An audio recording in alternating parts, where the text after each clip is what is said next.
It's messing up. So the card that I have on there is not even reading it because it's a big card. I'm capturing the audio anyhow. I was gonna ask you too. send it If you, I'll just email you for it if that's okay. Thank you, Larson. Appreciate it. Throw this thing away.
Good morning.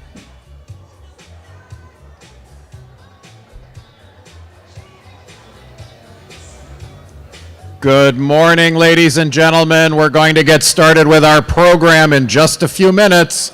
Now would be a great time to claim your seat right down in front. Welcome, welcome.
was in my Ecoboard. Oh, your hair! Sorry, I was in my Ecoboard. Yeah. Cool. Are we good on? I don't even need. Basically, the CFO was. We have to. I can talk about like. I can't make my whole Facebook campaign because. Yeah. It's 2 minutes. Hey Terry, are you ready? I've been over there in my hole. All right, I'm gonna start gathering the troops here. Text him. Yeah. Terry. Yeah, you might be missing one. All right. We'll put Kevin on the spot. I got a pro surfer on his way, so he could fill in. You close.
Ladies and gentlemen, welcome to Alta Sea. This is the official 5-minute announcement, 5-minute warning. I'm sorry to interrupt Michael Jackson in the middle of that great song. Somebody said I have a good voice, so I'm trying to use my radio announcer voice to lure you all to take a seat so we can get started with an amazing program in about 4 minutes. Thank you.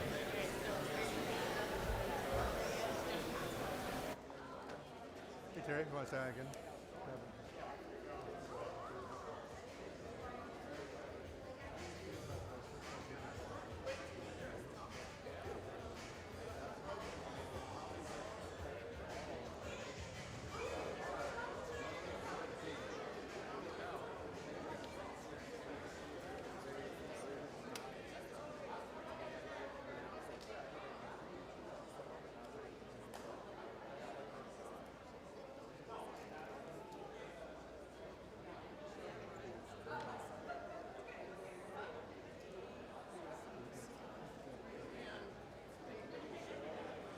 Oh, he's here.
All right, on that exciting song from the Bee Gees, let's get this show on the road. Ladies and gentlemen, please grab a seat. We've got a great program here. Really excited about the folks that are going to be talking today and about all the groups that are here. So first of all, welcome, welcome. I'm Terry Tamminen, the president and CEO of Alta Sea. In case you didn't know, you are here at Alta Sea Berth 57.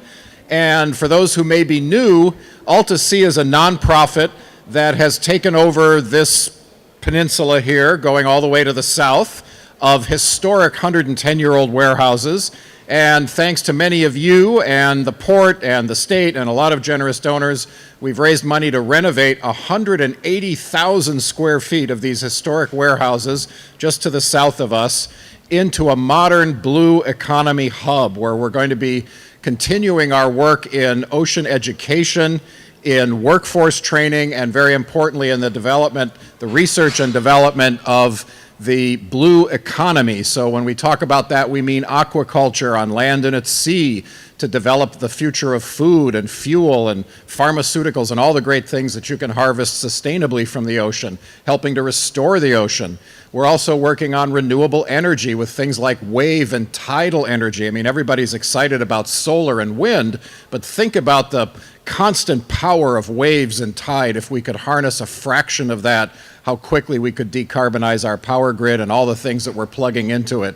And then underwater robotics and exploration, and that's some of the things that we're most excited about, is having all of us become ocean explorers. Every one of us really is, because 70% of the planet is covered by ocean, as you know. And so we really are an ocean planet, not a land planet. And more of us have to understand how the ocean is dependent upon us, and we are very dependent upon it. You know, I'll just tell you a very quick story about myself. When I was a kid, at 10 years old, living in Milwaukee, Wisconsin, about as far away from the ocean as you can get, my grandparents brought us on a 3-day train journey to Los Angeles, and we saw Disneyland and Knott's Berry Farm and the Hollywood Walk of Fame, and went to the studios and all those kinds of exciting tourist things you do. But you know what I remembered most of all was going to Santa Monica Beach the very first time I put my toes in the water, and I was hooked. And that's something that's so magical. That's part of what we're trying to do here at Alta Sea, is get everybody hooked on the ocean and understand what an incredible resource and ecosystem it is for all of us. So thank you all for being here. We've got lots of volunteers. Everybody who is a volunteer or staff member of Alta Sea, would you raise your hand right now? Raise your hand, look around, everybody that you can see. First of all, give them a great big round of applause.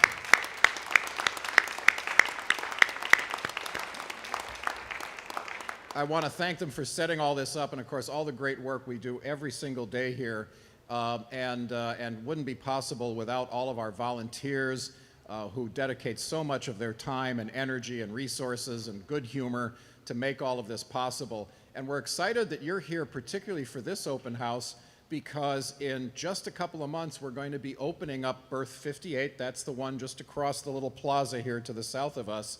That's going to be our public engagement center, the first part of our renovated 100-year-old warehouses. So you're going to have a chance to come and see all of that. Be very exciting. We're going to move out of here. You know, we crammed ourselves into this last of the old school wharfs and berths in order to make space for the construction to happen over there. But then we're going to move back into this nice renovated space. I think our next open house will probably be in 58. Yes, I'm seeing a yes. So that'll be exciting. And May 29th, you might want to put that on your calendar. That's going to be a press conference open to the public where we will formally have a grand opening of Berth 58. So a lot of great, yeah, go ahead. Yeah, why not? And before we get started with the program, I also want to just recognize all the amazing groups that have tables and exhibits here with us today. We try to be a place where all of the different community groups can come together. Most have some sort of connection to the ocean, as you'll see, but not all, and we really want to be that hub and that place that the community can always use. We're going to have great convening space and lots of other resources. We're very happy to see everybody here. and we consider ourselves very much part of the Pedro family. Although I understand you got to be here about 40 years before you're considered a local. So my wife and I are planning to, more? Yeah, Bruce is saying more. Well, my wife and I, literally today, our house in Santa Monica is going on the market, and we're planning to sell it and move to Pedro, so I've got 40 years to go. Is that what you're saying? All right. All right, well, enough about me and enough about that. Again, I just want to thank all of you for being here, all of our sponsors and supporters, and particularly our staff and our amazing volunteers. But first, to recognize the land and the tradition that we sit here on today. This was not always a port, of course. I want to recognize and bring to the stage Tina Calderon, our cultural advisor, who's a member of the Gabrielino, Tongva, Chumash, and Yoemi cultures and tribes, and she will give us a little more information about this land and the tradition that we're here on. Thank you so much. Tina. Wishkoneha, Terry, and Tehovet Tamet Tao. Good morning, all. Nitwanyane Tinor Duno Calderon, Komikrebet Naha Tongbe, Koi Mixkanakan, Koi Yoeme, Aweshkoneha, Kwaavo Manet Tehovet Tamet. And what I'm saying to you is, hello, my relatives. I'm Tinor Duno Calderon. I'm Gabrielino Tongva, Ventureño Chumash, and Yoeme. I'm really happy to be here with all of you today. I do want to thank Alta-C for providing this forum, for acknowledging our relatives, past, present, and emerging, the original Tarahatam, or peoples of Tovangad, which San Pedro is part of. Tovangad is our word for world, and it encompasses our territory. And our territory is quite large. People who ever have even heard of the Tongva usually think LA Basin, but we actually go from San Fernando Valley all the way south into Orange County and Newport Beach, east along the Santa Ana River to Corona and Riverside, and back along the foothills. And then we also held the 4 Southern Channel Islands. So often you look out and you can see Pimungna, Catalina Island, right? That's also one of our territories. So I just wanted to take that moment to thank my ancestors, because they left us with so many wonderful teachings about living in reciprocity and harmony with the lands, the waters, the minerals, the plants, the animals. All of that we look at as relatives. We don't look at them as resources. We don't use them. We live amongst them and we help them to thrive. And so I like to plant that seed everywhere I go, because you all have become the new caretakers as you live and work in these lands.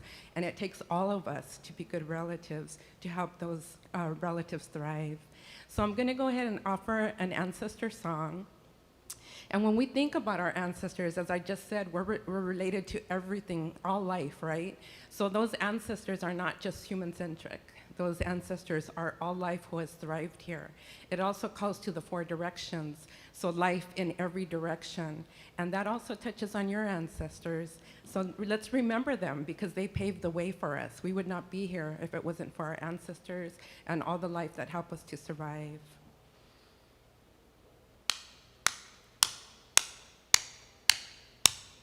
Oh, oh, oh, oh, oh, oh, oh, eh. Oh, oh, oh, oh, oh, oh, oh, eh. Yarat como crehunu petam, tu me comictame paime. Yarat como crehunu petam, tu me comictame paime. Oh, oh, oh, oh, oh, oh, oh, eh.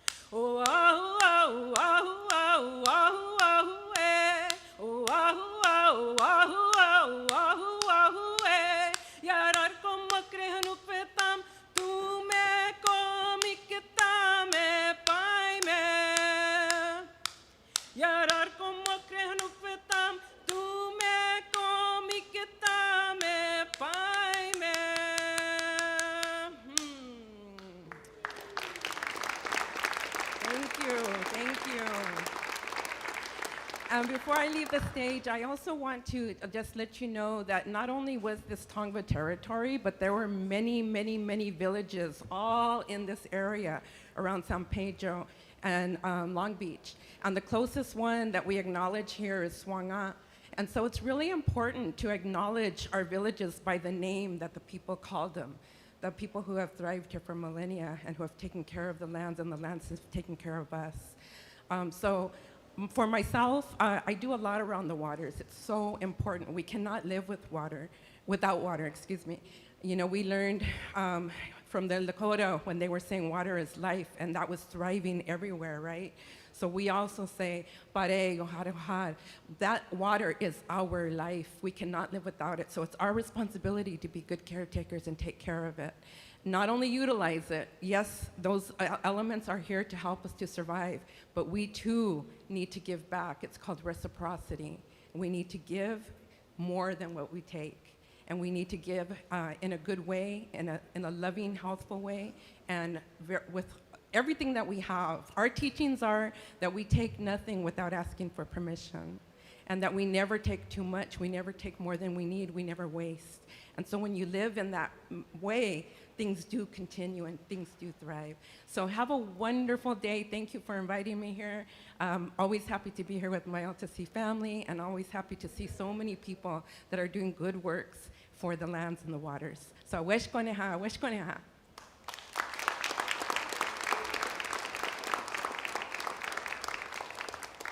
Thank you, Tina. You know, it's such an important reminder. I mean, everything you said, we really appreciate and value.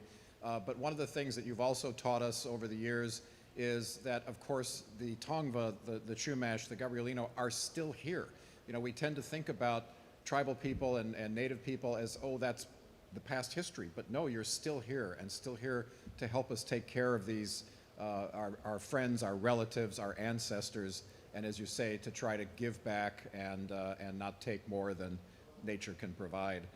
Now, before I get on with our program, which I know is the main reason you're here, I'm sure every one of you has been saying, wow, Terry, that's a cool cap. Where could I get one of these? Well, this and some other great swag is available at the table right at the back there. Robin, wave your hand. Robin, can you hear me? Wave your hand. Yeah, do you see Robin waving her hand back there? Great. Well, there's a table back there where you can join Alta Sea. You can be part of this great family, help us achieve our mission for education, for workforce training, for business development, for research, for protecting the resources, for protecting our ancestors and our brothers and sisters in nature as well as in the human family. So please become part of Alta Sea, and yes, you too can have one of these great caps. Well, now we're going to be talking about a really exciting way of becoming part of the ocean. And you know, one of the problems that we face with protecting the ocean and using it sustainably is most people experience it by just going to the beach. They look out, they see beautiful waves and surf and beautiful sky. Maybe they see a little trash on the beach and they feel bad about that, but mostly it looks like, well, what's wrong with that? The ocean is fine, it's huge, it can't possibly be hurt by humans. Well, no, it can be. But the one way that we can actually join the ocean, be part of it, really experience it, is through surfing. And so we've got a great panel today to talk about sustainable surfing, and it's my pleasure to introduce the moderator of that panel, who will bring up the panelists, and that's Haley Jane Hagerstone, Partnerships Director of Sustainable Surf, who uses surf culture to protect the ocean and reverse climate change. Their programs like Sea Trees, there's a table right over here, yes, wave your hand, very good, thank you, plants and protects and restores blue carbon in coastal ecosystems around the world, again, to help reverse climate change and protect nature. Haley also has extensive experience working with environmental nonprofits focused on eliminating plastic pollution and enhancing ocean conservation efforts and reversing climate change. You're going to keep hearing us talking about that. So please welcome to the stage, Haley.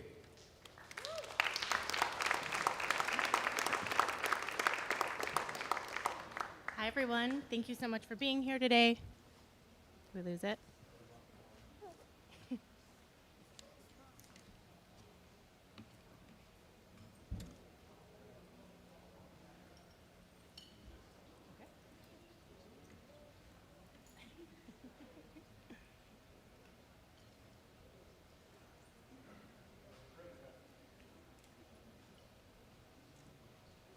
technical difficulties. Bear with us.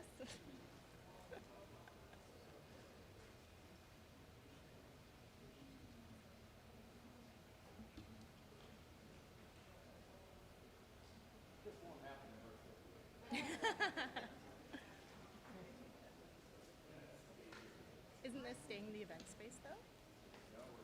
It's all gonna go. Okay. Awesome. Nice. Awesome. When do you move over there? When are you over there? Okay. Exciting. Nice.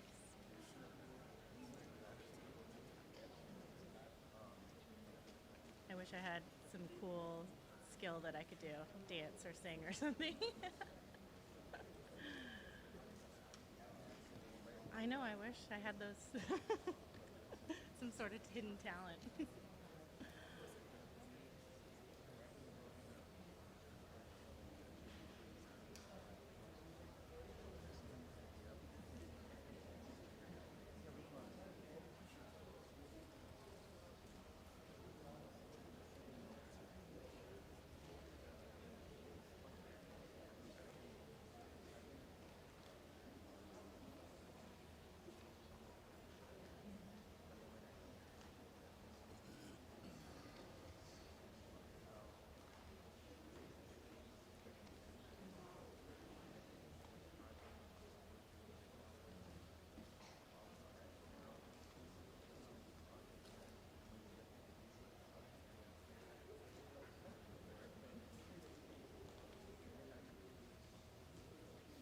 To those of you on the live stream, our apologies. We lost electricity for the PA system.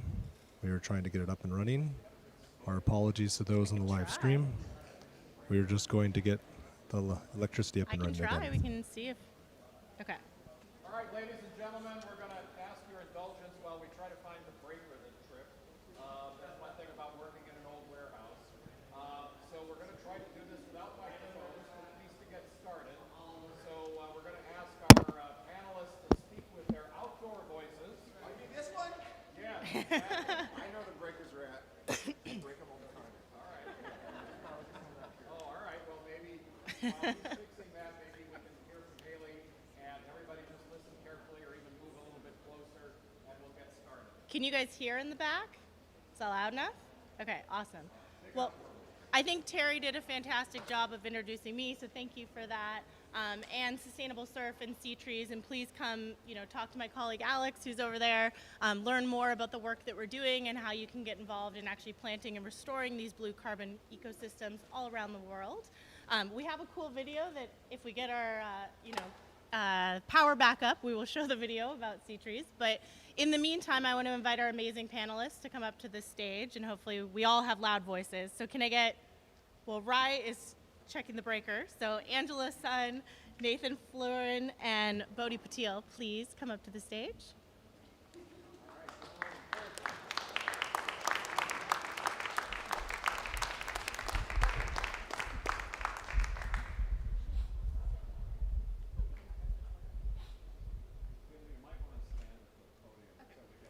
Sure. All right.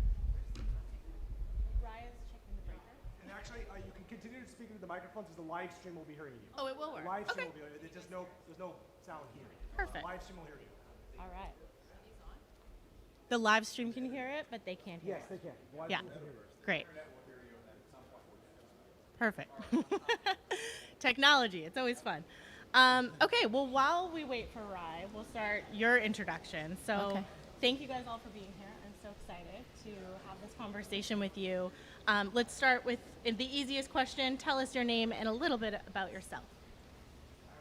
I guess I'll yell. And this is like I kind of talk to my professors in class like this when I am really upset with them, and I'm like, hey guys, can we focus on something else and focus on some ocean and some solutions and get that going? So use that in-class prof voice. But my name is Bodhi Patil. I'm an ocean climate solutionist, and what that means is that I help young people and all people, especially people that have least access to the ocean, get connected to the ocean in many different ways. And my work and studies focus on the intersection of ocean health and human health, which are inextricably linked. We know that without the ocean, we wouldn't have a healthy climate. Without the healthy climate, we wouldn't be on this planet. And so understanding the physical and also the metaphysical relationships in which we have with the ocean and why we need to protect it is critical, and that's what I love, and that's what I've dedicated my life to since I was 4 years old. Since I was probably the age of that little kiddo back there, or just a bit older. Shout out to the kids here. Falling in love with the coral reef and knowing that the ocean was the basis of all life. So really grateful to be here and make this panel intergenerational, and so glad that everyone's coming out on a Saturday to learn more about the ocean, because this is where it's at. So thank you.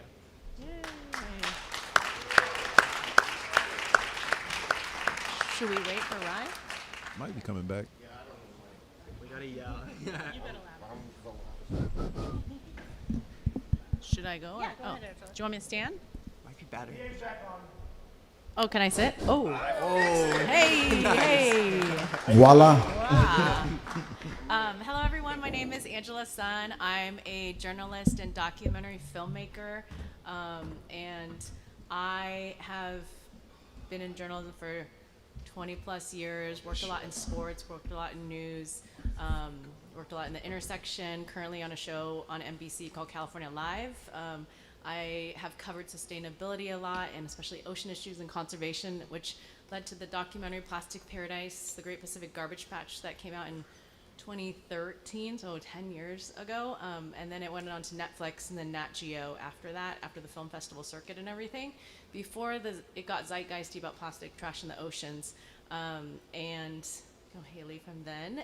And it's been quite a journey, but super excited to be on this panel with this great crew of people. And I know a lot of you guys from before, and so I just feel like it's a tight-knit group of ocean conservationists. We all fight for the same thing. We have the same struggles of getting people activated and stuff too. So it's so nice to be in great company with you guys, and very humbled and honored to just be able to talk story with everyone and about the journey of how we activate people to care about the sea. Is that me next? I'm next. I don't really. I apologize if I'm too loud. I'm I've got like nervous energy because I've been You up haven't since. slept? No, I think I got like a 3-hour nap in. So what are you doing? I'm introducing myself. Who are you?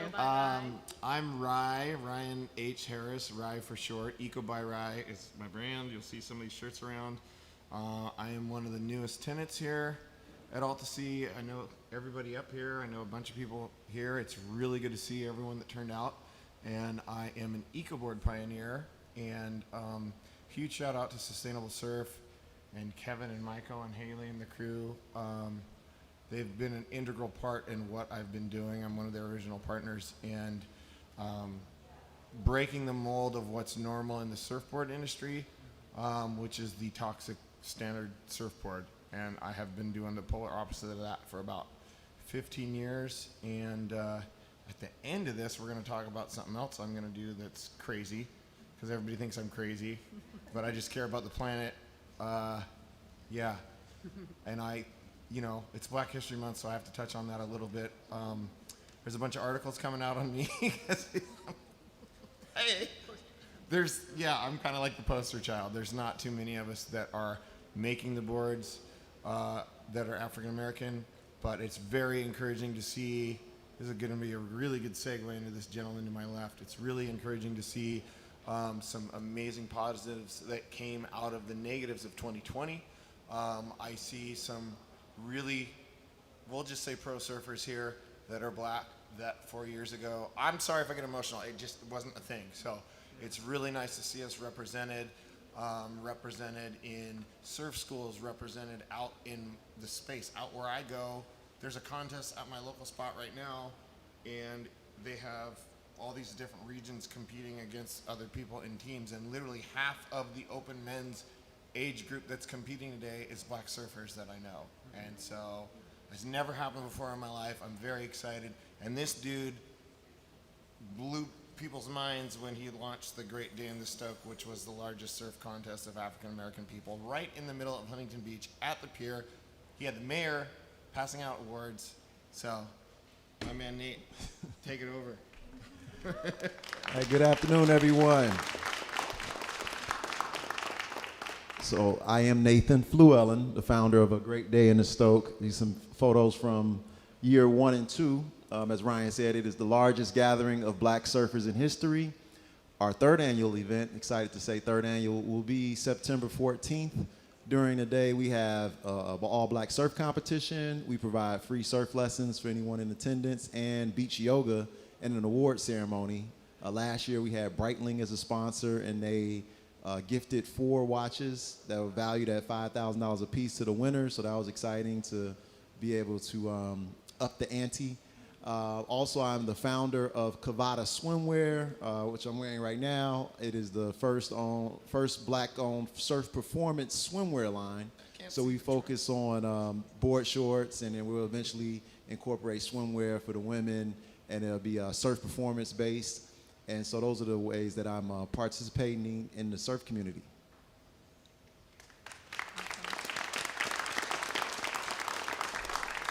So now that we have our power back, we're going to show just a quick video about sustainable surf and sea trees. It's like 1 minute. And then I've got a bunch more questions for the panelists, and then we'll open up to the audience for questions.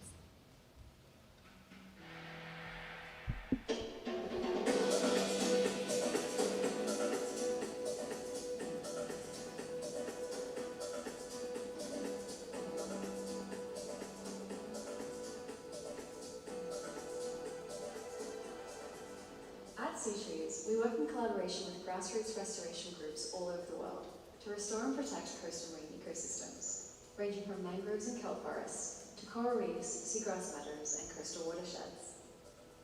Our partnerships help to expand the blue economy in a handful of ways, including direct restoration through the removal of invasive species and the replanting of native sea trees, funding critical research like the cultivation of thermally tolerant kelp strains, education through engagement with boat operators who navigate sensitive seagrass meadows, and monitoring and reporting through the use of state-of-the-art data capture techniques to assess restoration success. Our commitment to the United Nations Sustainable Development Goals also means that our projects support the livelihoods of local communities who rely on these coastal ecosystems. Often these communities are at risk of impact from rising sea levels, ocean warming, destructive weather events, and biodiversity loss, which is why we're committed to increasing coastal resilience through restoration, monitoring, education, and research. As surfers, we figured the best way to give back to our ocean is to restore it, from all angles, which is why we're working around the world to do exactly that. We believe that the waves we ride can translate into waves of change. So join us in our mission to help reverse climate change. Our efforts are but one drop in an entire ocean. But what is an ocean without a multitude of drops?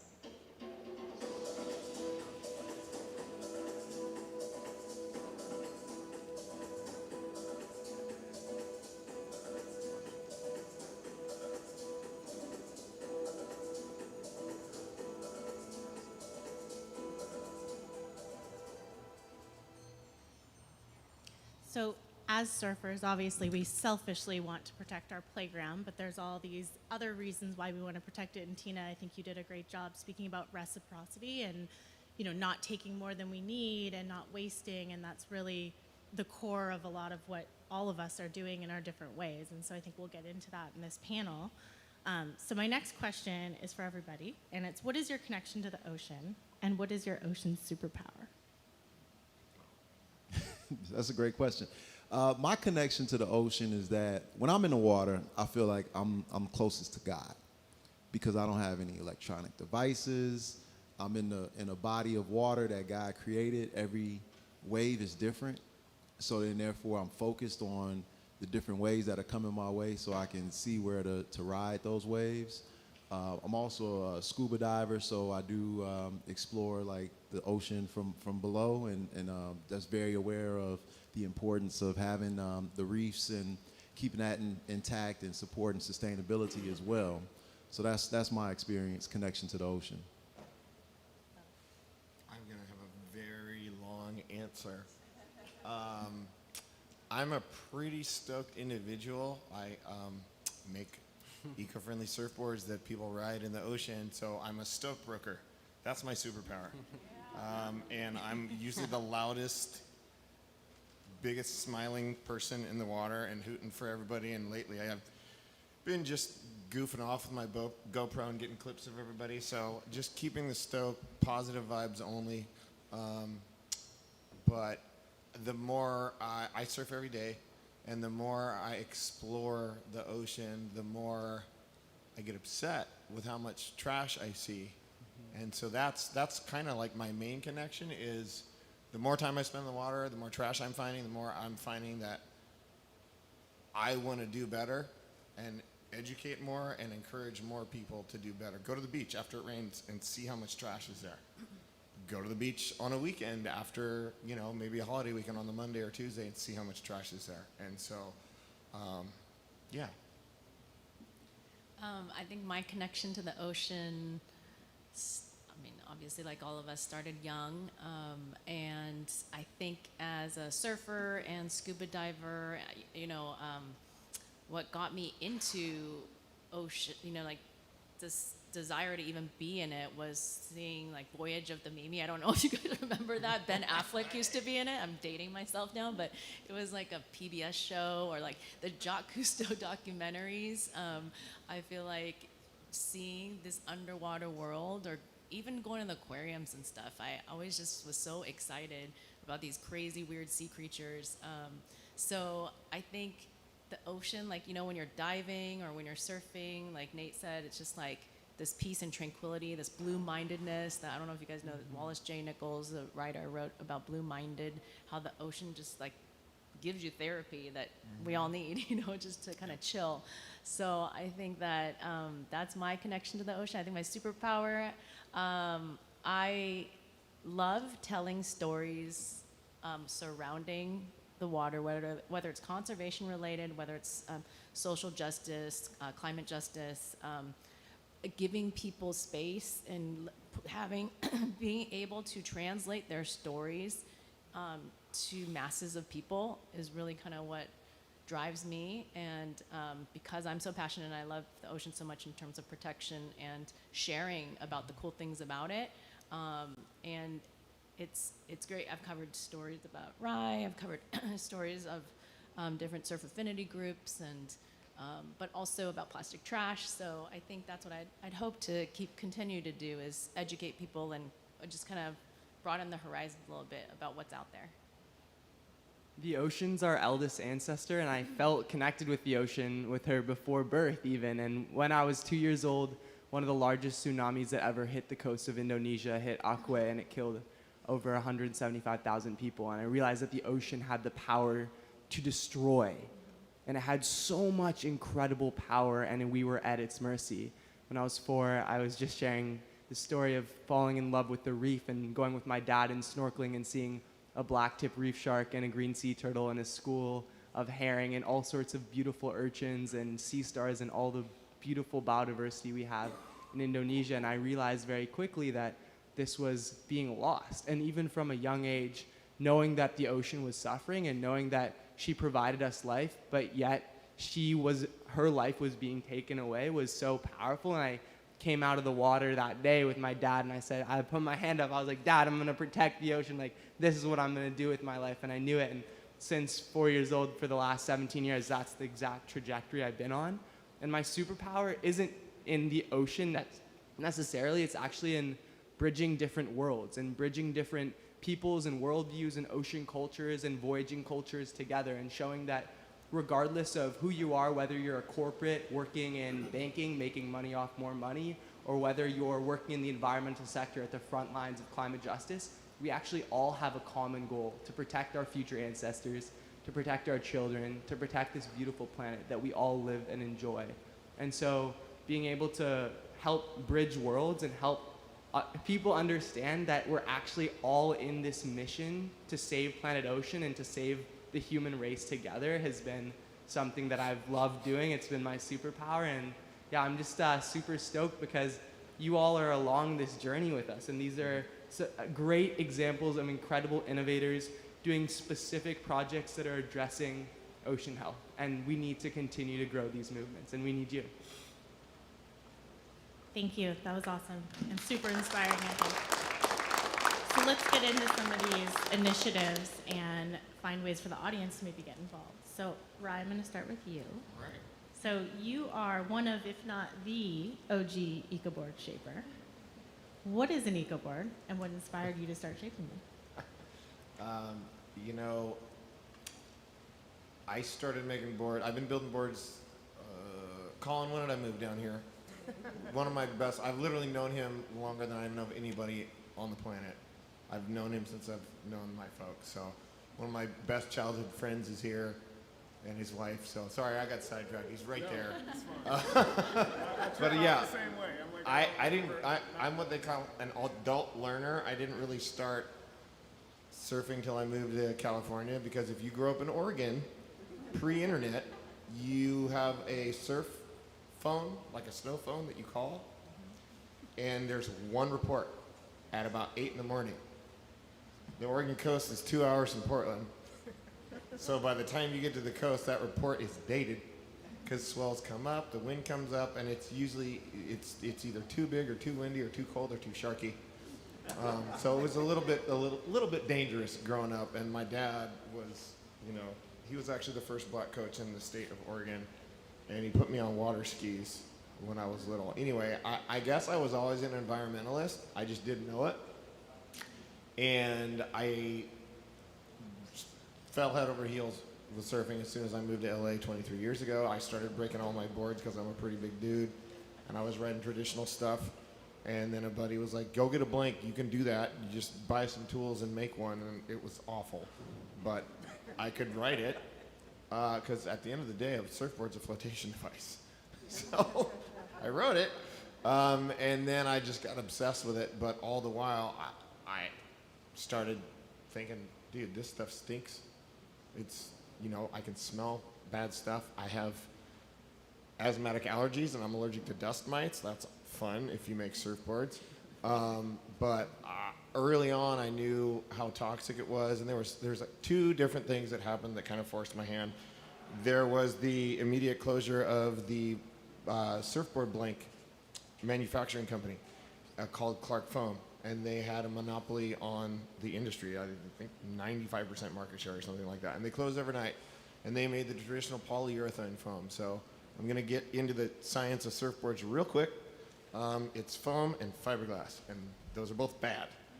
And then there's resin that hardens the fiberglass, and the resin, I call it PU. Well, it's PU for short, but PU because it stinks. There's VOCs, volatile organic compounds, and that's the stuff that kills you over time. It also leaches mycotoxins into the environment, and so does the foam. So when a board breaks, it's no longer waterproof.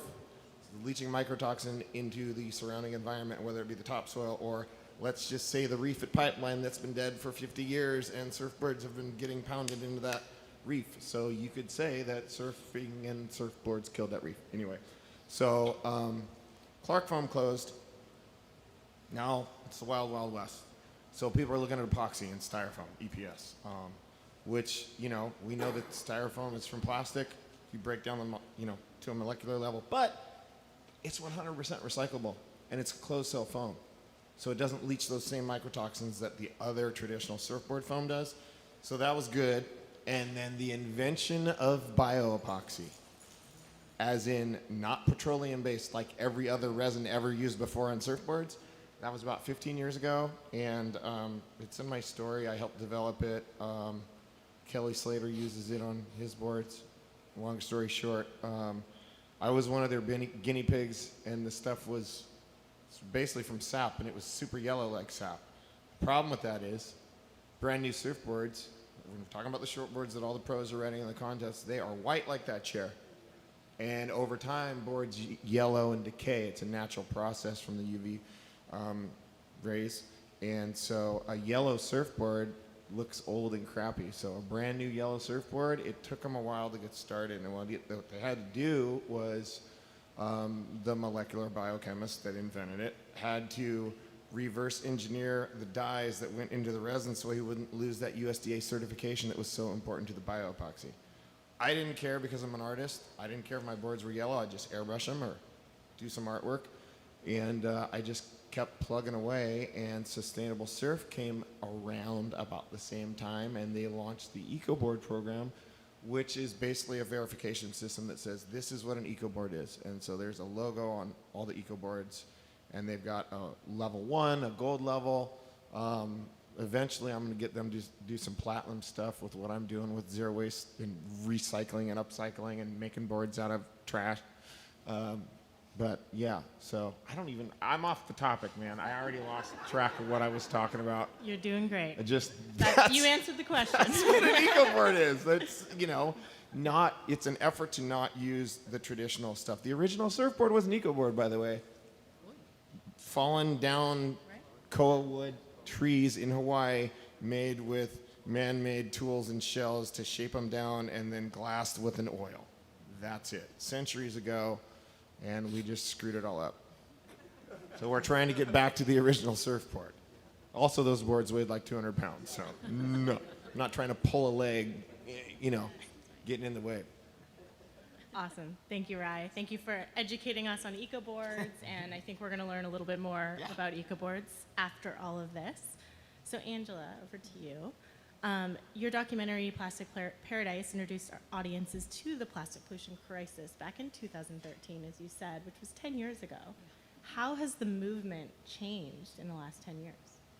I was just thinking, like, oh, it's 2024. It's actually 11 years ago now. I went out to the Great Pacific Garbage Patch in 2009, which is even longer a time, because that's when it came out, but actually the production and shooting it and editing and all of that and getting funding, which I didn't end up getting funding, and there was no Indiegogo, there was no crowdfunding. I basically hosted TV shows and stuff to fund it. So it was like little by little. But since then, it's been great to see this groundswell, and you kind of see this bell curve of acknowledgement and understanding and like news cycle-y, getting zeitgeisty, right, about the plastic situation. And it kind of, I think it kicked off with the turtle with the straw in its nose went viral, which actually know that biologist in Costa Rica who founded that, or had that video. And since then, she's been a huge conservationist. She's still there doing turtle research and working in the plastic pollution area. But there was a small group of us, and everybody knew each other, including Five Gyres, which is another group that did a lot of research, and Algalita Foundation, which is down here, which works with kids. Charlie Moore founded that, and he was actually the first one to go through the patch in 1997, which is even crazier. Oh, I think this is the video. With me and Ryan. But how has we'll talk about that later. It's just kind of B-roll in the background. But how has it changed? It's been very uplifting and hopeful to see young people like Bodhi and other young people that I've talked to. I've spoken at a lot of festivals and college campuses and done all these tours. And to see the hope and the light in the next generation that, there is a lot of climate anxiety. There's a lot of that we've just thrown onto them, and they aren't backing down. They're not like, woe is me. They're so innovative and so energetic about the change. And I think it kind of hit a top on the bell curve around 2015, 16. That was when the film was also on Netflix.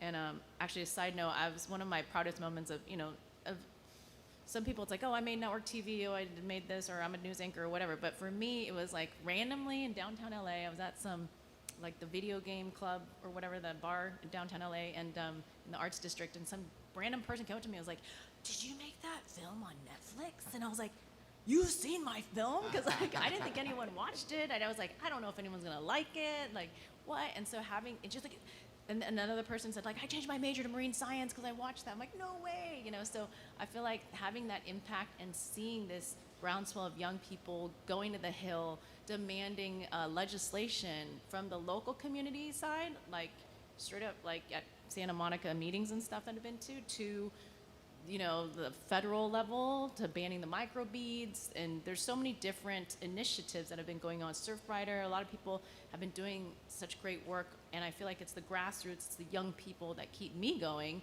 And I've been scared to do a sophomore follow-up.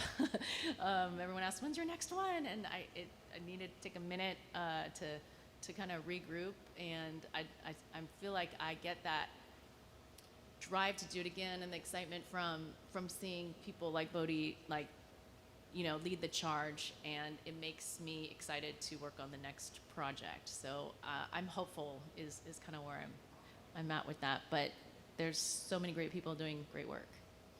And I think hope is a great segue into Bodhi. But first, I just want to mention that Angela and I go way back to the plastic pollution movement, and that was really where I got my start in environmental activism. And I think that that is the case for a lot of people. I always think of plastic pollution as a gateway to environmental activism because we all touch it every day, we all use it, we can all do something about it. Whether it's picking it up when we see it, using less plastic, saying no to the bag, there's so many little steps that we can take. So for those of you that are new to sustainability or getting, involved in activism, it's a great place to start. And there's lots of amazing organizations working on it. As Angela mentioned, a couple like Five Jars and the Surfrider Foundation, Algalita, and others. So that's a good place. And on the topic of hope, Bodhi, you are so inspiring and you've accomplished a lot as a young ocean leader. What keeps you going? What gives you hope when there is seemingly endless issues facing our ocean planet today? This past summer, I was on a small island called Tetiaroa, which is Marlon Brando's private island, and it's now a research station, and it's all focused on the conservation of marine resources, but specifically focused on conserving culture and place. And this is an atoll in the middle of the South Pacific. And one night I was with my friend Hirahia, and we looked up at the stars, and she was telling me how her ancestors hundreds of years ago used to voyage with the stars, going from star map with their voyaging canoes. Some examples are right behind you over there that was handcrafted, and seeing how different voyagers across Polynesia could sail from island to island just using the stars as a map gives me hope. Seeing how different cultures in the Philippines can have folks that hold their breath for 5 to 10 minutes where they'll spearfish with just a tiny little pick as a prong instead of a full spear gun that we use now to be able to catch food for their family. To see the young kids in Indonesia and Bali that are now ripping, to see the kids in Senegal that are now coming up, that are going to be the next generation of young African surfers changing the WSL. What also gives me hope is seeing within the ocean and climate movement a stronger nexus between the ocean, and having all of you here today and having so many ambassadors around the world for the ocean, and seeing organizations like Sea Trees and like so many others like Parlay, the one I work for and built the youth program for, that are continuously investing in supporting the next generation of young ocean leaders. And I guess a little story that brings me hope. So on September 19th this past year, there was a discussion around the High Seas Treaty. Does anyone know what the High Seas Treaty is? Go ahead and raise your hand. Okay, so most people don't. Basically, it's a treaty to protect our global ocean, which is 70% of the planet.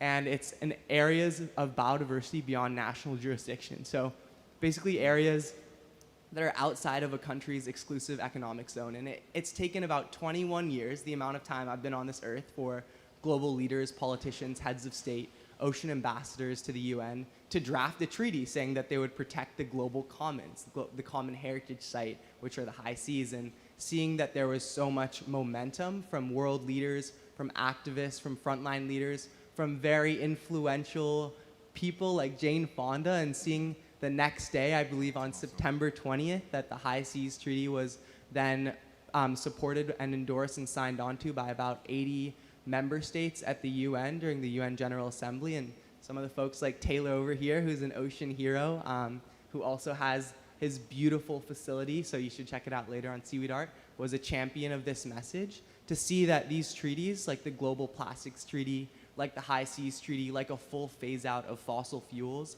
are becoming more prevalent and more common, despite increased pushback, despite increased conspiracy even, is so hopeful for me. And as a young ocean leader, I also know the realities of the world in which we live, and I also see the inequities of access to the ocean, the fact that kids on islands that should be surfing, that should be ripping, that should be out there diving are drowning because they're not learning how to swim because there's so many inequities. To see why kids in the Caribbean and in Bermuda and across the islands in Southeast Asia and across Micronesia are constantly being at risk from storm surge and from their houses going underwater because of coral bleaching and the reefs dying, because the reefs provide a barrier. And I know this is touching on a lot of things, but what gives me hope is seeing that these same kids that are so under threat from these stressors are now deciding to form coalitions around sustainable surf on their islands, deciding that they're going to protect their reef from external threats, deciding that they're going to become coral gardeners, that they're going to work in the blue economy, that they're going to build back better. They're going to build their reef, build their island, protect their home. And I'm going to study that for my PhD. I'm really set on it.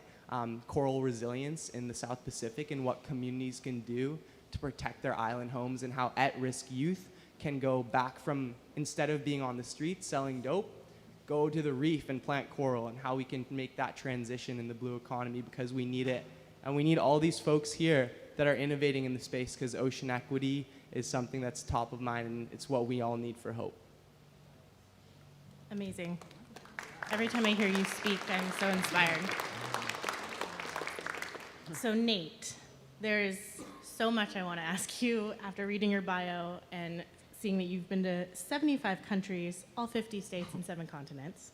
I have so many questions, but we only have so much time, so let's focus on a great day for Stoke. And how did you get the largest gathering of black surfers to coalesce in Huntington Beach, of all places?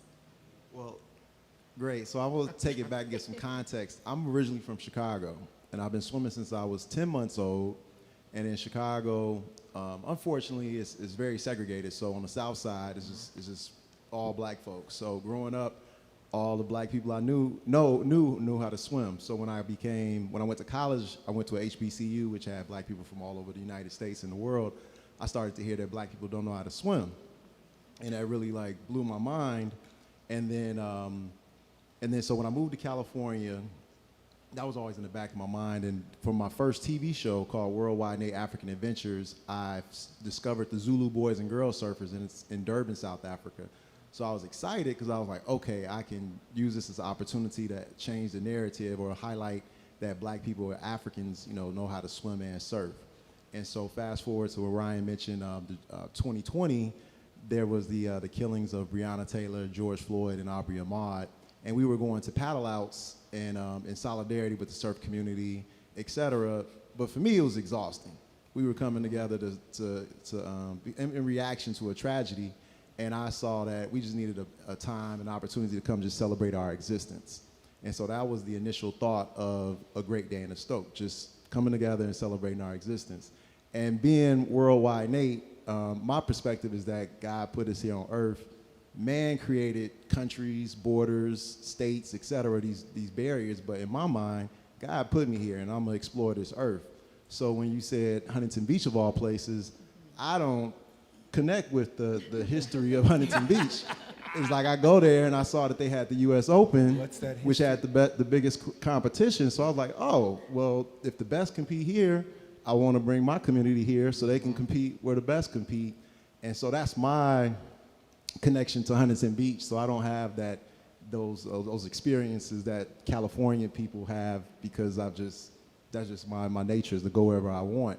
So with building this movement, I wanted to be able to focus on building up the number of competitive black surfers, because there's a bunch of affinity groups that are providing free surf lessons, like Soulfly Surf School back there, Color the Water, Texture Waves. There's so many now. So like our niche is focusing on competitive black surfers, and just bringing and then showing like that black people are surfing. And then therefore, the people that are in the middle of America, or even just that live here in California, they will see that, and then they're like, oh, they'll be inspired to want to learn how to surf, which will inspire them to learn how to swim.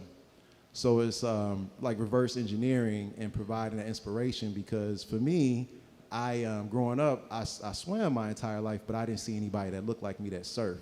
So I didn't ask my mother to put me in surf camp, but I saw Michael Jordan, so I asked her to put me in basketball camp. So representation does matter.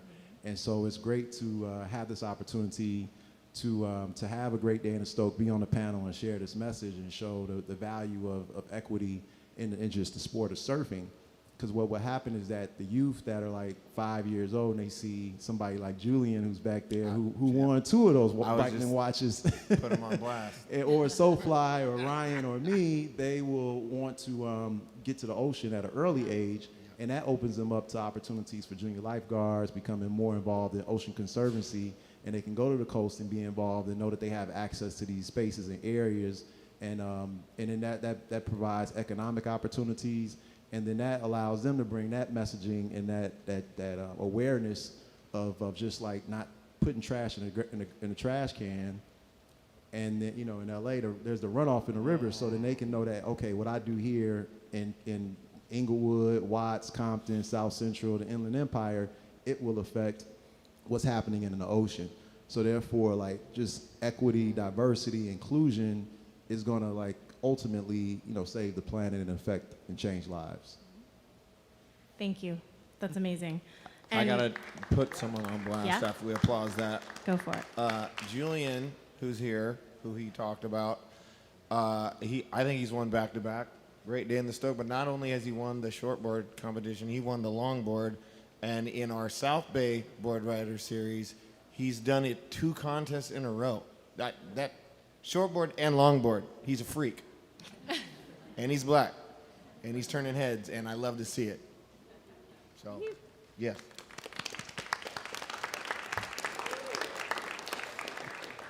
So let's talk about diversity. Everyone's favorite topic. This is a rather diverse panel, and that is not always the case in the environmental movement or surfing for that matter. But thankfully that's shifting.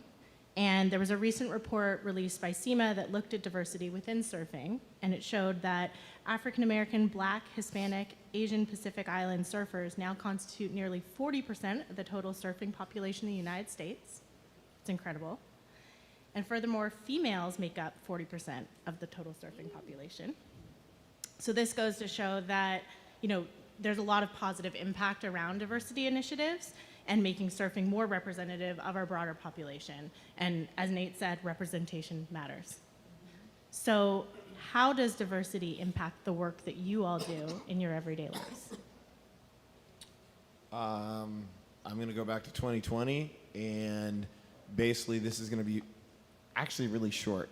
So everybody here knows, at least on this panel, knows Salema Masakela.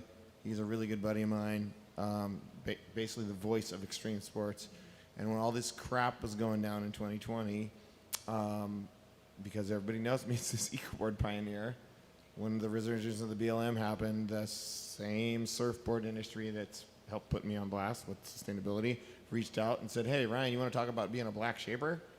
And Salema said, if you're silent, you're complacent. Because I felt like I didn't have a voice to speak on what I looked like in my space. I only talked about sustainable surfboards. I didn't talk about my experience as being a black man making surfboards in a, well, pretty white industry, even though it came from Hawaii, and actually we found that there's a little spot in Africa that predates that even. There's a film that David Mesfin did called Wade in the Water that you guys should check out. It's awesome. But yeah, I kind of just am a freak, and I'm always trying to figure out what I can make with trash. So I'm in here, you know, in my little bubble, but realize I look a lot different than the average board builder. So I'm not silent. I talk about it. I'm very loud. I'm very vocal, and it's about representation. So I found out through 2020 that I'm not the only black shaper. There's other guys, Michael Lynch in San Diego, but they look up to me because I was able to do it. And yeah, it's pretty cool. So I'll piggyback on that, what Rye said, because actually it jogged a memory of, so I did a piece for Spectrum News on Ryan, and it was about styrofoam eating superworms, which was something that he was testing out with the Ecoboards. And I remember, I think it was around the 2020 era, because I asked him, do you, like, it wasn't something that went through my mind. Like, when you say, how does diversity impact your work? I don't really think about it. I'm like, I'm going to interview a black surfer. You know, like, I don't think about, I'm going to interview a indigenous First Nations person on this specific topic or whatever. Like, I just go and interview interesting people, and I just see people as people, but maybe it's the weird blinders or whatever. Anyways, I knew Rye from before, and I was like, oh, let's do a story on this styrofoam eating superworm. It was really about worms and how do we kind of keep the circular economy going and everything.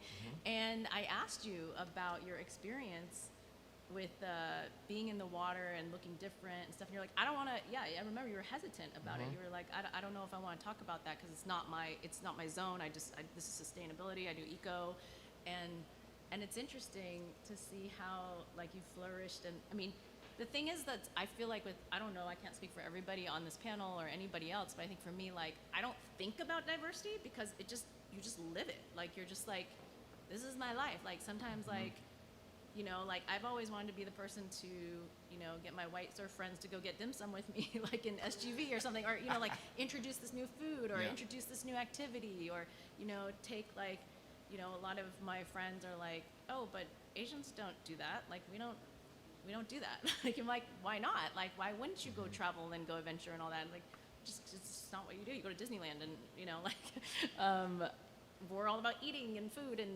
you know, I'm totally being stereotypical, but I'm Asian, so I'm just gonna say it. I'm Chinese. But, you know, another thing, like, I just feel like diversity in work, I think we all bring our personal experiences into our work. One of the things I really hope to touch on, especially with ocean conservation, is growing up Chinese, I had shark fin soup. Like, that's just what you have at weddings and banquets. I remember when my brother got married, I was like, I can't go to your wedding, dude, if you're gonna have served shark fin soup. Like, I just can't. Like, it's like not, like, you gotta not do it. We gotta, like, start from literally from your family level and the cultural level of stuff like that, right? So it's like, and obviously China is the one doing a lot of the damage to our oceans. Like, they're the ones with the giant troll fishing ships and commercial fishing and not adhering to High Seas Treaty, going out and just raping and pillaging the rest of the world, going to Africa, going everywhere. Anyways, that's a whole different bag of tricks, but or a different topic. But I'm just saying, like, I don't think like, oh, I'm gonna go cover this because it's a diversity or DEI initiative. It's just because it's a cool story and they're cool people. They happen to be this, they happen to be that. But I feel like if I can give a platform, I do. And I looking at my stories and kind of portfolio, I'm like, oh, I actually kind of go towards that direction because I want to see people like me talking about XYZ on panels, like heads of organizations and stuff. Like, so I crave that. So I look for that in finding cool profiles and stories to cover. And that's something I'm just realizing now, that it's just kind of an innate thing that I think all of us want to see people like us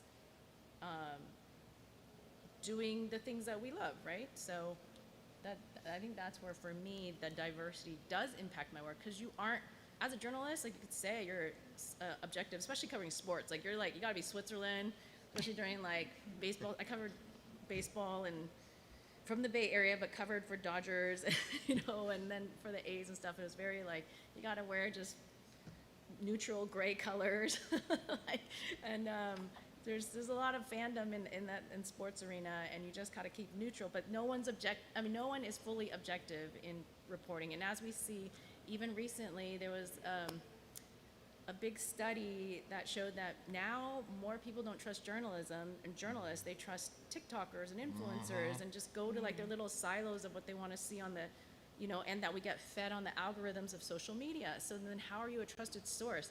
How do you actually keep a level head?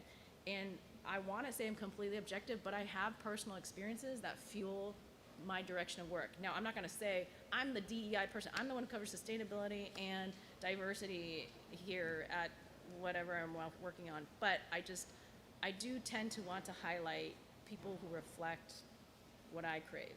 So I guess that's how it impacts it. But I do hope also to be objective, because there is a journalist ethos of like, you look for the facts, you do your research, and maybe that's old school. Maybe I'm just like dating myself again with Voyage of the Mimi. But, you know, like, I do feel like that is your duty as someone in this field to tell it as it is and not angle it. But we all have personal bias, that's all. Well, I am, if you guys didn't notice, I'm black. And so living in America, so by default, you know, like diversity is something I experience, except in Africa, where I just, calming moments is just standing in Africa and just seeing people walk past me and pay me no attention. It's like, oh, This is what it's like to not have to be in the diversity box.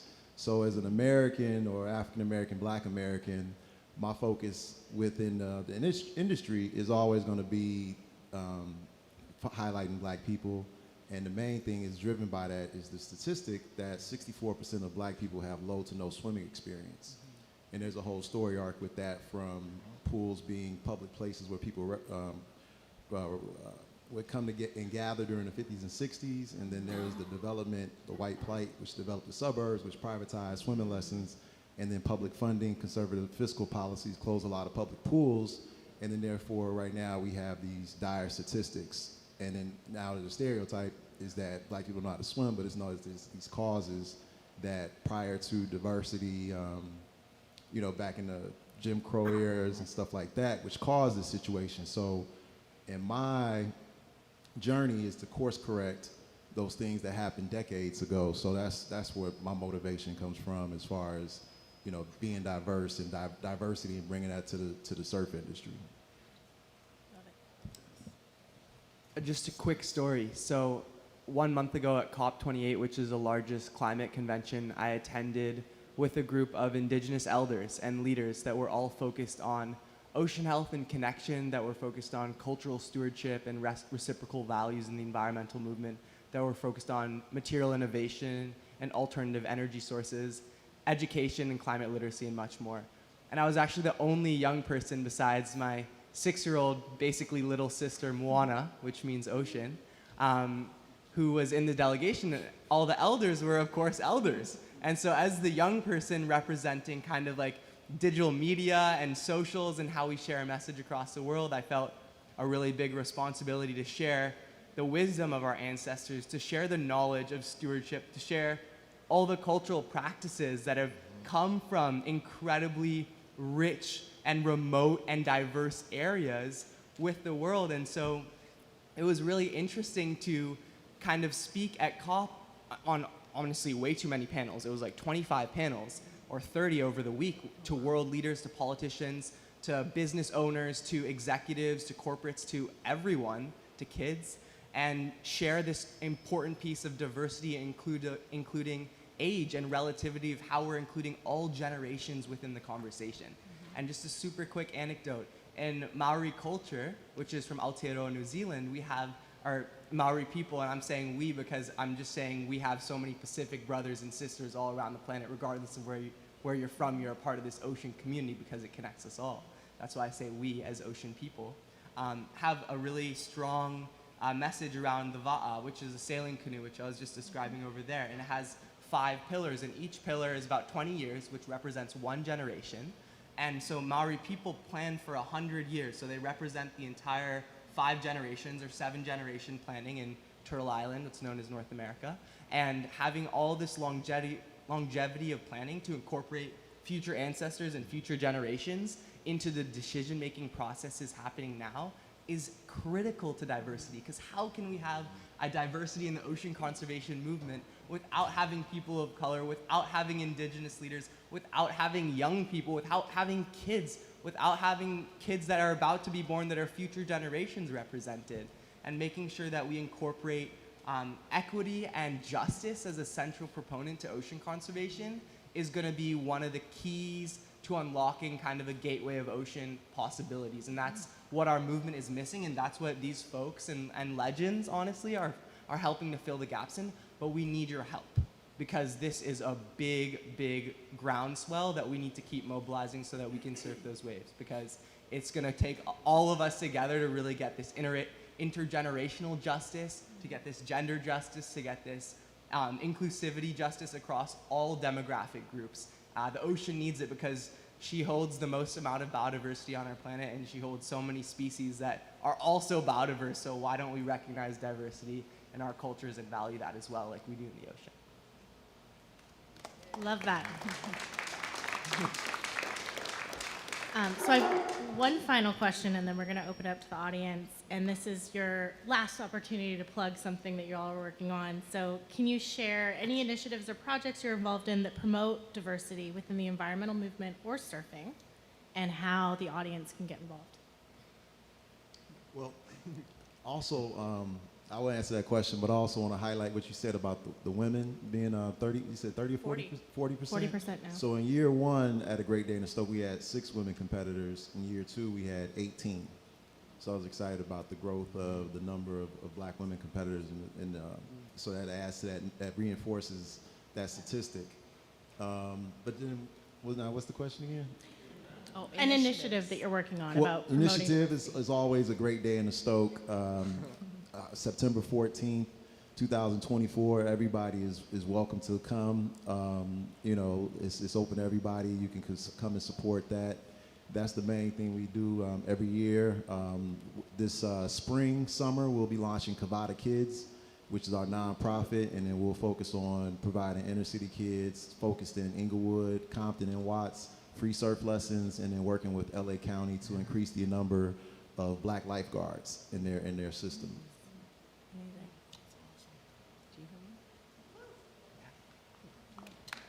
Yeah, we can clap.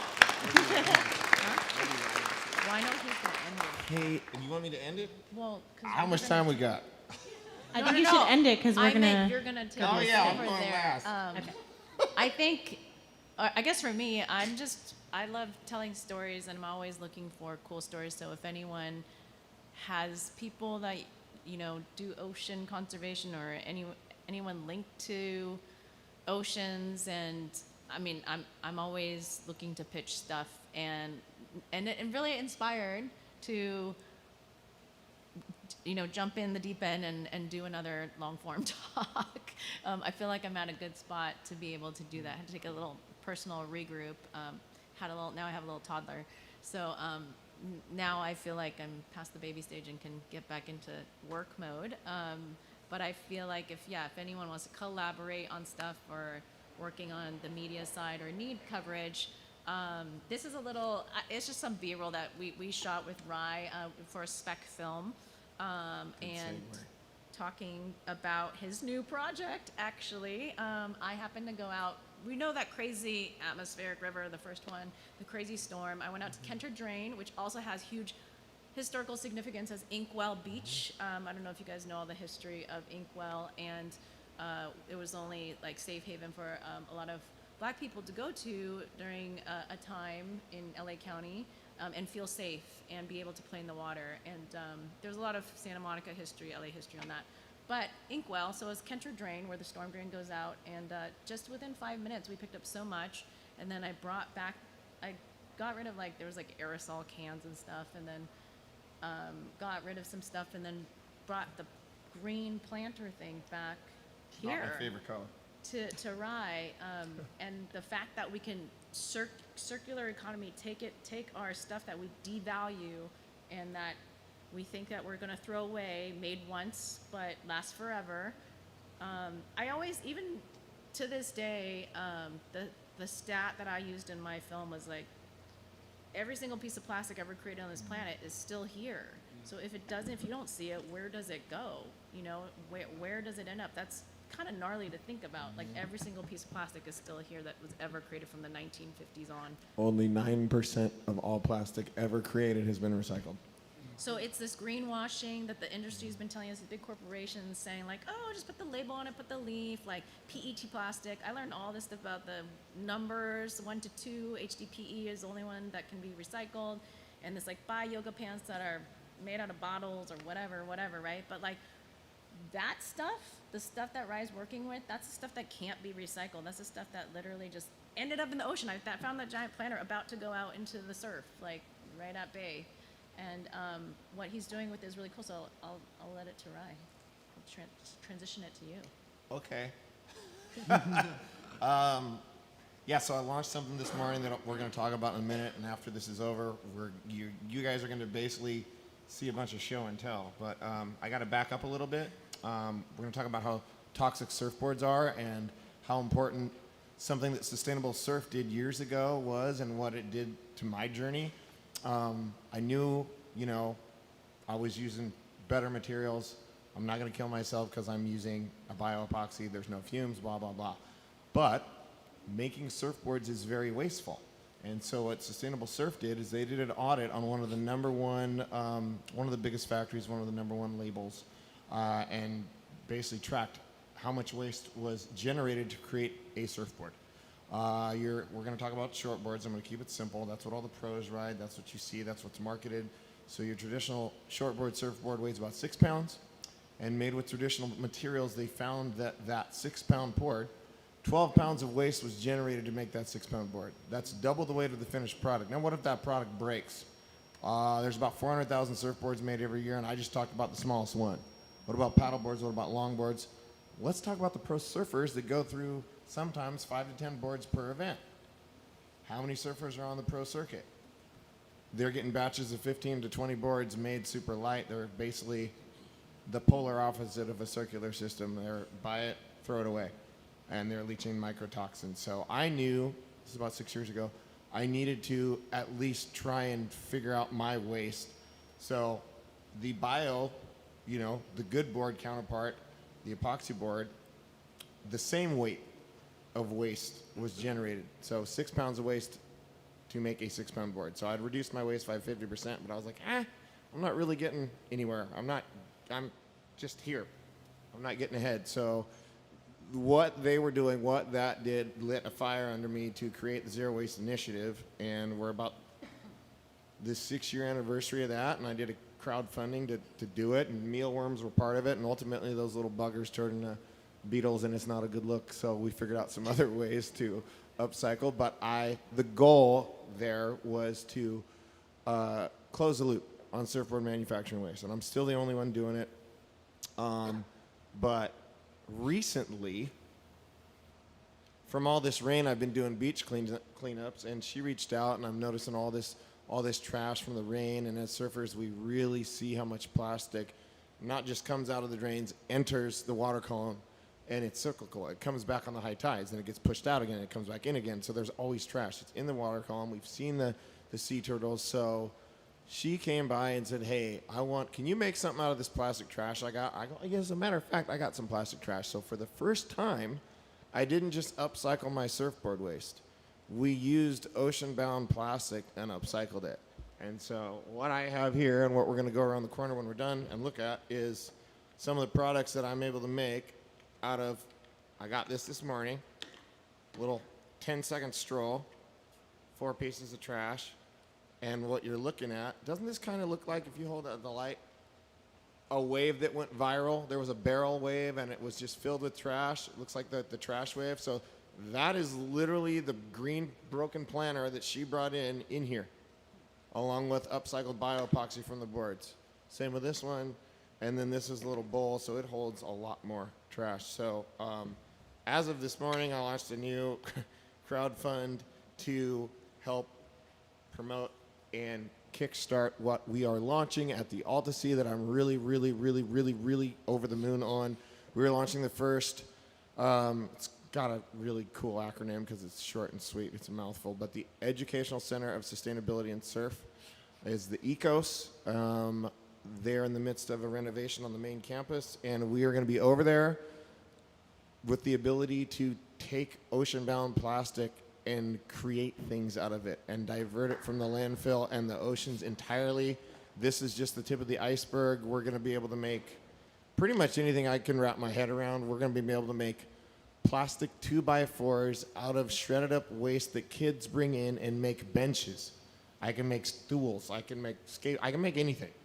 So that's what I'm launching, and you can learn about it over there when we're done. I think on a personal note, it was really cool just to see something tangible, which you guys will all get to see, right? Like physically bring something and seeing the change, and then seeing the value that just you can add value to trash, and we throw so much stuff away. Like even my family calls me the plastic police, and during parties and stuff, I'm like, no, we're bringing real forks. Yeah. We're using bamboo plates, but I don't try to be, but it's still very hard. It's very hard. Sometimes you just go to the coffee shop and you bring your cup and they're like, we don't take that. Or you bring your lid, they're like, we don't take that. Or I have to put a lid on it because of some safety issue. And I'm like, eagle eye, watching them make it. I'm like, please don't put a lid, and then they put the lid and they're like, oh, you don't want it? And then they just throw it away and you're like, ah. So I think going to patronize at those establishments that actually do take that time. I know there's a new California initiative and law that they're trying to, a bill that they've proposed to tell coffee shops and establishments that they have to provide 4-here cups now. But it's still like, I've been talking about for 10 years, and like one of the things that hasn't changed is that like 90% of the time that you're, or 90% of the people at the coffee shop, even now in 2024, you go in there, something as simple as using a 4-here cup, and everyone's like sitting there with their to go, because it's like this thing with, I don't know, like we just have this familiarity with that little sippy cup top and the actually the plastic, a lot of the lining in the paper cups is also plastic too, which I feel like a lot of people know here too. But I've literally tried to put it in our compost, and it's there like a year later, the lining, not the paper part. But I just think it's cool that you guys will be able to see it, and it's tangible, and it's something that we can all do. I also, real quick, just to jump back on that, I really want to, I'm very thankful that I'm here at Altasea. It's just been a rough 2 years. My social media got deleted, and then, you know, I don't have the old factory, but being in a sustainable campus as an Ecoboard pioneer is pretty freaking awesome. And this place is, there's such leaders in education, and it is this next generation that is inheriting the damage that we created, and they're the ones that are going to save our planet. And so this little recycling center and educational center could be pretty huge, because what's the other thing we know? That 90% of our curbside recycling is not getting recycled. Yep. So we have to take action and place the value in what you can make out of that plastic trash. So that's what we're doing with Altasea. This is so rad. And speaking of kids, plastic, and innovation, there's an awesome program that I co-created with a bunch of young leaders, with a bunch of older leaders, with a bunch of industry leaders from an organization called Parlay for the Oceans. That is a collaborative space for ocean protection. And Rai knows it, and many of you might know it. We do collaborations with big organizations all around the world and use marine debris to create shoes and use gill net to create different linings, and we do all sorts of innovations with companies like Adidas. And within Parlay, we created a youth program called Ocean Uprise. And on the note of kids, plastic, and innovation, we were able to build a Parlay air station, which, similar to this container, is a large 20 or 40-foot shipping container that is then turned into an all circular recycling and upcycling community center where kids can come to a central location. The first one was in Honolulu at the Bishop Museum, which is the Polynesian Cultural Center. And it was a place where over 60,000 kids have gone in the last 3 years to learn about the ocean, to learn about the community that they're a part of, to learn about Polynesian and Hawaiian culture, to learn about marine debris upcycling, to make all sorts of different carabiners, and to make, we did buoy paintings, and we did all sorts of like marine debris fun upcycling. And it was awesome to be able to be there 3 years ago when we were doing the land acknowledgement, when we were blessing the land, when I was digging up the holes for every day for 12 hours, putting in the fence posts so that we'd be able to actually create this beautiful structure that's now educated so many thousands of kids from all around the world, and so many local kids from Kalihi, from the neighborhood that's typically underserved. Even though they're in the center of Honolulu, they don't actually have access to the water. And it makes me so happy to see that like this plastic innovation is becoming really reciprocal in the way where it's not just about the material now, it's about the way in which we interact with the material, the way that the material has a story, and what goes beyond that story to how it inspires others.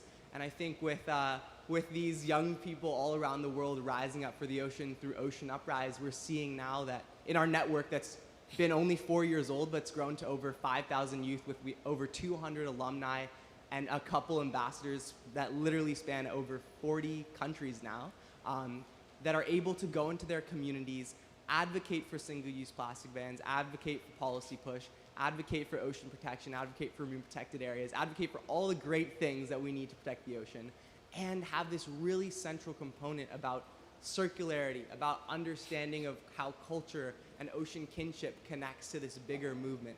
And just as we push forward innovation, we have to push forward supporting the next generation of innovators. And that means in the surfboard industry, of course, within black surfers and within surf culture and changing surf culture so that all surfers are ocean guardians too. Like, duh, why aren't you surfing and protecting the ocean? The ocean protects you, it gives you joy. Like, that's why whenever I'm out in the waves, which isn't as much as I should be, but it's every single session I can get possible, I'm always like around me like, hey, what are we doing to protect the ocean, my friends? Like, what are we doing to protect our waves?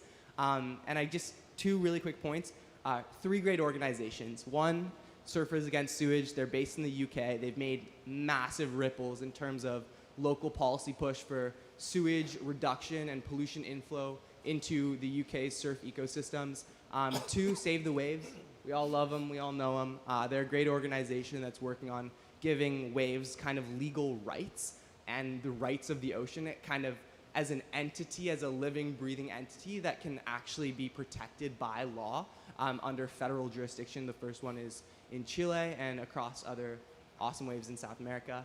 And there are a couple other organizations like Parlay, like Ocean Uprise, like Sustainable Surf and Sea Trees that are just totally showing the world that there is a better way. There is a way that we can live in reciprocity with the ocean that doesn't have to be destructive, that can be circular, and that we need really badly now.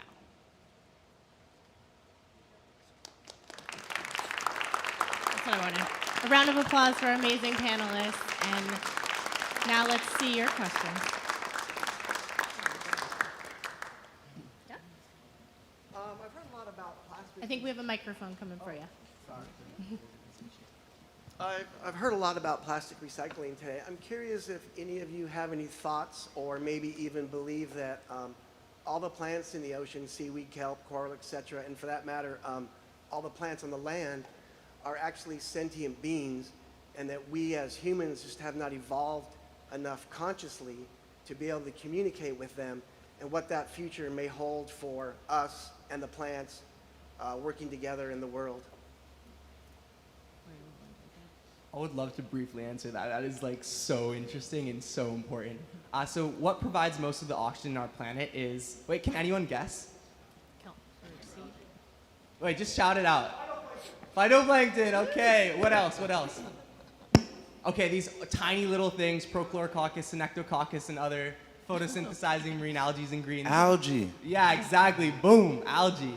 And I think all these living creatures are not only sentient beings, but they're literally, as I said, our eldest ancestors. We came from these tiny microscopic bacteria in the ocean, and we came from all of life on the planet basically originated from the ocean, and seeing that evolution of science coming from the ocean.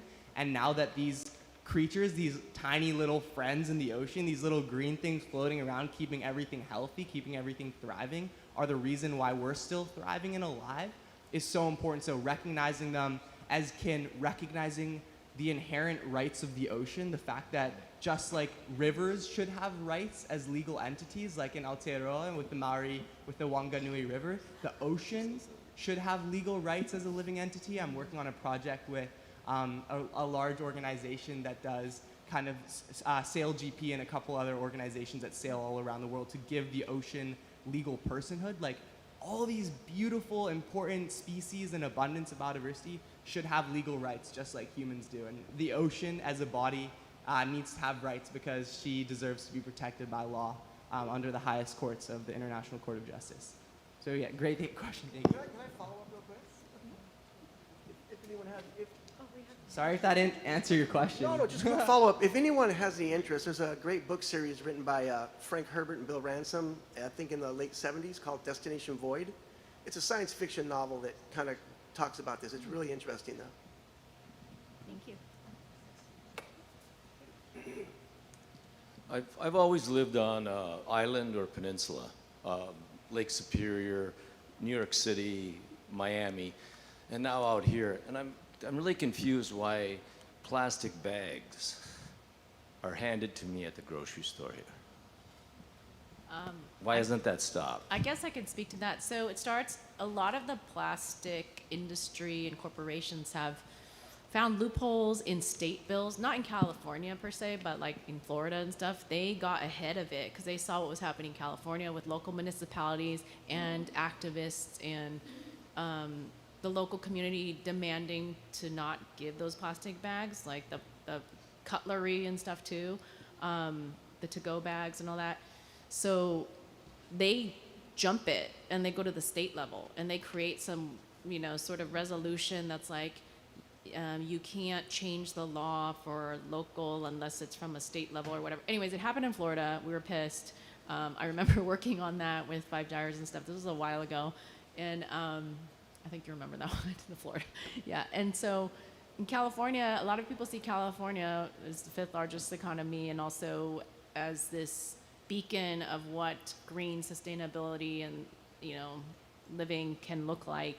And so I've seen throughout the past 15 years is these, the groundswell of young people or the movements that have, it started on the grassroots level with the specific municipalities. So it's like City of Long Beach, City of San Pedro, City of Santa Monica, and them making strides. Like City of Santa Monica, I remember being at the council meeting and, they were taking whatever public opinion or whatever to go up there and talk.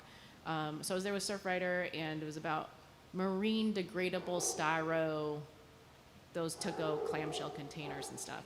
Because a lot of it's in the semantics. So if the plastic big corporations get away with it, they'll just flip the switch on the wording. And you might have been given, because in most counties in California it's been banned, the single-use disposable bag. But some of them, you'll see it says reusable on the bag, and it's actually thicker plastic. So you're like, wait a second. So basically they made a thicker version to make it reusable, but it's still the same stuff. So, and I've visited the MRFs, which are the recycling centers that a lot of our curbside waste gets diverted to, and talked to the people there. And as Rai said, less than 10% of the world's plastic trash ever gets recycled, like even less in different municipalities because of the way that there's no like streamlined structure. Every county is different the way they take in the waste and every certain type of number that they can take in. So it's not a great system. It's not streamlined. I'm sure it's like the same thing with like electric vehicle charging and stuff too. It's like there's still a lot of work to be done. It's just not sexy work. It's not exciting. It's like waste. It's literally trash and plastic that no one wants to talk about, but so mundane.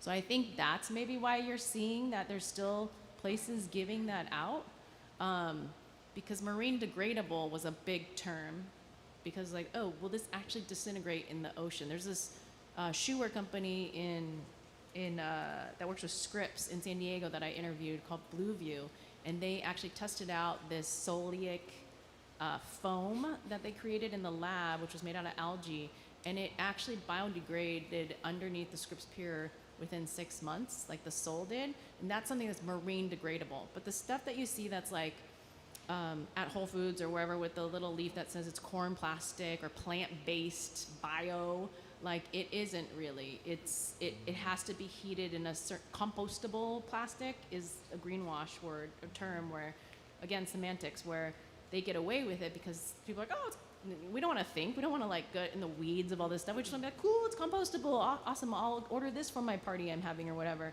But it's not. And then nobody composts. Yeah, no one composts it. It also can't be unless it's in a high temperature specific facility that actually breaks it down. You can't just chuck it in your backyard compost. So I think that level, it's kind of like you got to dig a little deeper as a consumer to learn about this stuff. Ain't nobody got time for that. Like, we're all busy people. Like, we just want the easy way, right? So I think understanding and activating ourselves to care starts with showing things of why we should care, right? Like the beauty in these places that we should protect and all of that. But not to get so in the weeds about the plastic bag thing, but that's the weeds. I kind of want to, this has nothing to do with that. Well, yeah, it does. It has to do with microplastics. There's somebody in the audience that's a fellow tenant who is the most well-known person I know, most well-read person I know about the toxicity of microplastics in our seafood supply chain and why it's not necessarily a good thing to go wild anymore, to eat wild seafood. So I'm going to ask you a question and say if you might say a couple words, because every time you open your mouth about seafood and plastics, I learn something. So I think the people here might appreciate it. James from Seatopia. Is that cool? Yeah. All right. And then that'll be our last question. Yeah. Then we're gonna go over to Rye's space and see what he's got going on. Yeah, James is a freaking. He's my neighbor. He ordered a surfboard too. What's up, guys? It's definitely not my research, but UC Davis did a study where they went all up and down the coast collecting samples of wild-caught seafood in multiple regions, actually, and they found microplastics in 25% of the seafood that was available at grocery stores all over. And yeah, microtoxins of plastics, petroleum-based plastics, are not healthy for us. It's been associated with a lot of neurological issues. And it's also worth noting that it's not just plastic trash, it's also our clothing. If you're wearing clothing that has any sort of poly-based fiber, those poly-based fibers, when you put it in your washer and dryer, unless you're using a special filter, go right into the ocean. So yeah, unfortunately it's in the oceans as well, and it also has to do with our clothing.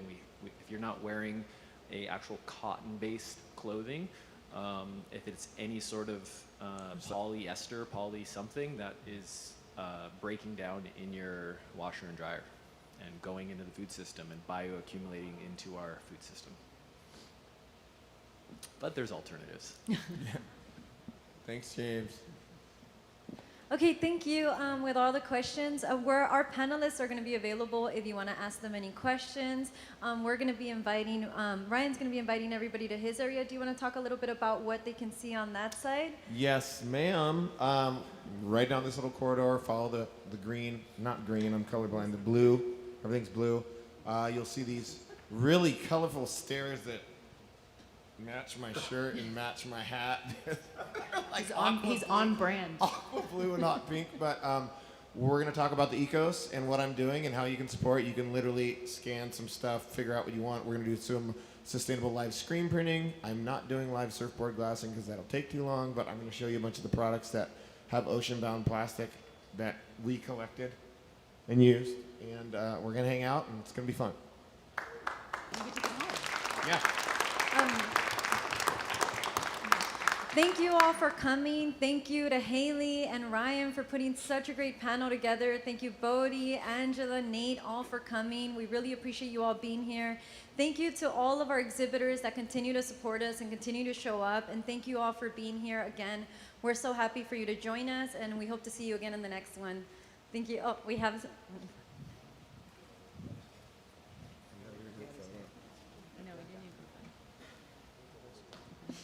I wanted to comment on some new technologies that are taking place right down here on our oceanfront on the subject of reef building. There is a reef that has just been completed. Maybe the organizations here are aware of it, but I think the plan or the theory behind it in building this reef, which is located about a mile north of the Royal Palms, is in an area of below the very steep cliffs that are in that area. They built a reef that took about a month to build with large rocks brought out by barges. It was a big project. And this is to not to build a breakwater, but to have a controlled height of the reef, and I'm assuming to control the breaking of waves to not do damage on shoreline cliffs.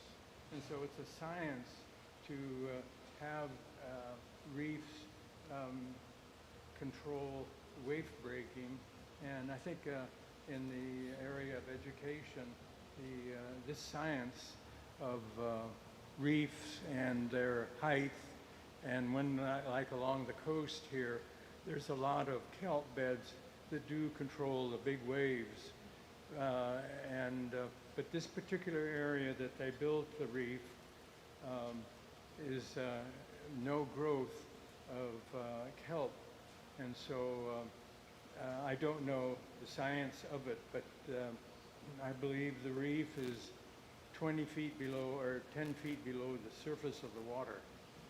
And I think it's an interesting science in the area of education with this organization, a field that is very interesting. And your name?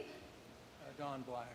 Oh, Don Black is here if anybody has more, and anybody has more questions on reefs. But yes, thank you all for coming. We're going to invite you to talk to our exhibitors and to go down over to Ryan's area from screen printing. Thank you.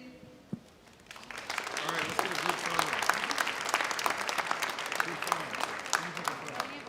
James, come here and take a photo of us, please. Oh, you can just text me, yeah. All right, we're standing.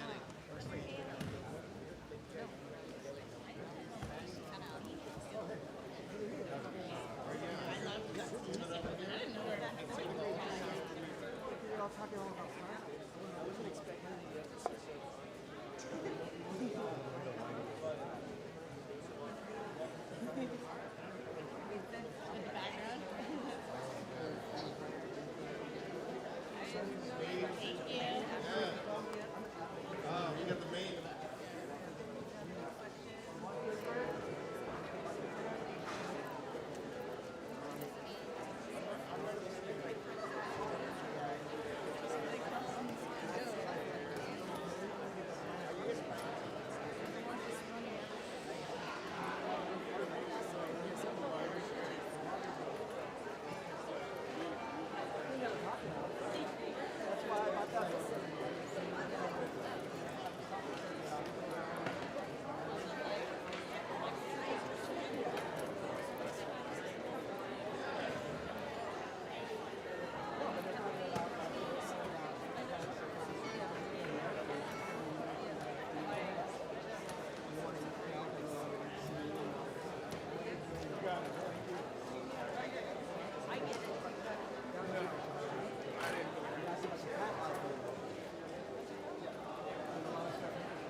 Not a problem.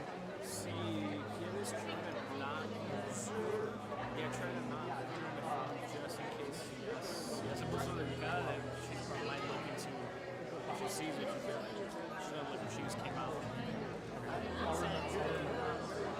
That's fine.